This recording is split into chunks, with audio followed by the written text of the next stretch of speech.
Hey guys, welcome to another tutorial of the Solution Journals. Today we will learn how to hide the Instagram likes. And the first step is go to the official application on Instagram. So if you want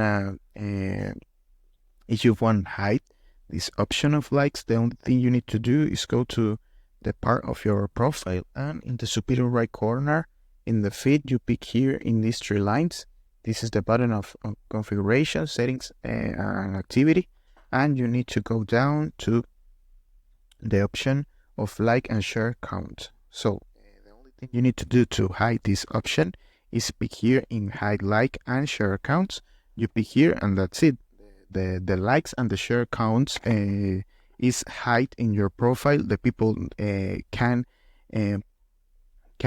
give it to you a like or shares when you posted some posts. But that's it. This is the process. So I hope this tutorial was helpful for you. Follow us for more content like this.